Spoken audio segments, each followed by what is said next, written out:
Hi people, and I'm back talking again. And today, we're going to be talking about the 2024 election results.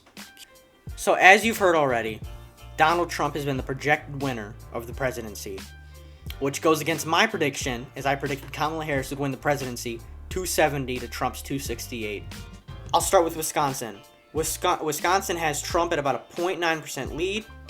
In Michigan, Trump has about a 1.5% lead. In Pennsylvania, Trump has about a 2.1% lead. North Carolina, 3.4%. Georgia, 2.2%. Arizona, 6.2%. And Nevada, 3.4%. Now, the first reason of why my prediction was off was I underestimated how low Democratic turnout would be. Harris got about 70 million votes, Trump 74 million. And in 2020, Trump got around the same margin. Joe Biden got 81 million.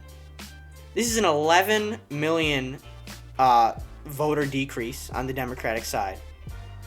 I'm not into conspiracies much. I'm not an election denier. But seeing these results, how 11 million votes just vanished, it's a little suspicious. I'd like to show you a map of the shift from 2020. And as you can see, the bigger states like New York, California, Texas, Florida have had a bigger margin shift, which is mainly because of many populations moving out of big cities and into more rural areas, which is why California, New York, Florida, Texas have had bigger shifts to the right, because urban voters tend to vote more liberal. On the New York Times website, you can better visualize the shift to the right, how most of the country have shifted towards the GOP, especially in places like New York, which have had large shifts. And really the most outlying liberal shift is in the Atlanta area, like in Fulton County in Georgia, which have had a considerable shift to the right, or the left, but the majority of the country has shifted to the right. Next up, I'd like to mention the stock market boost ever since it was made clear Donald Trump is going to be the winner. Right before the election results started coming in, around 4 p.m. to about 9:30, you see a giant boost in the S&P 500. And the boost is still going on even now. The stock market has increased about $2 trillion in wealth, mainly because voters have faith in the Trump administration. So next I would like to talk about the 13 keys. Now, if any of you are familiar with Professor Alan Lichtman, he has came up with a prediction model which has predicted every presidential election since 1984. Until a few days ago, the election of 2024, where he predicted Kamala Harris would win, and as you know, she has not won. So I'm going to go over the keys right now and what he got wrong in his model. Starting off, key 1, midterm gains. After the midterm elections, the incumbent party holds more seats in the U.S. House of Representatives in the previous midterm election, which just means have Republicans proved in the House since the previous midterm election.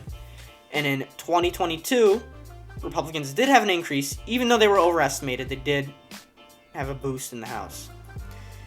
Next, key 2 is no primary contest. I'm going to skip this one because this is the one he got was a little bit questionable in his calling. Key 3 is incumbent seeking re-election. Now, Democrats openly trashed Joe Biden into forfeiting his re-election. The sitting president is no longer running the election, so this key is false. Next up, military failure. The war in Gaza, the withdrawal from Afghanistan, the war in Ukraine. This key couldn't be more false, even though he said it would be likely false. Key 11 is another one he falsely predicted, so I'll go skip that one for now. Key 12, charismatic incumbent. This key is basically saying, is Kamala Harris seen as a national hero? And she is not.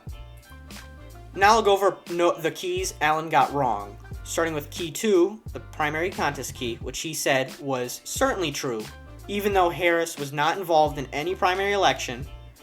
To add on to that, Joe Biden was openly trashed by both parties, Democrats and Republicans, to forfeit his re-election race. So this key I'm going to put is false, even though he predicted it is true.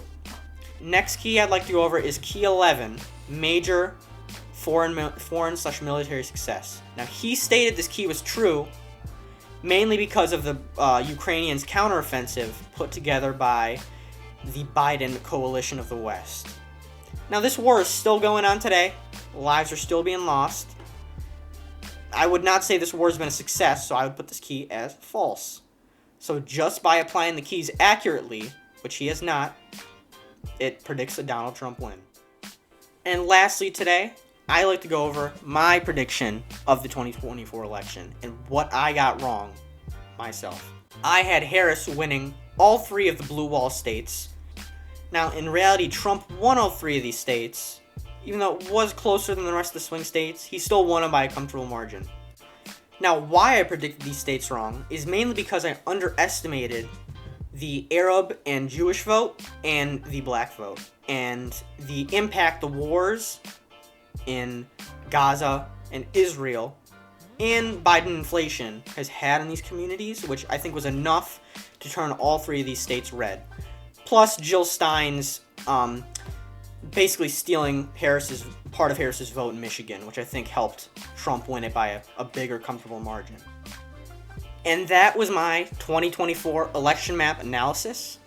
Let me know what you would change about my model in the 2028 election, what we can learn from it, and your overall thoughts in the comments. Make sure to like, share, subscribe, turn on notifications, and I'll see you next time.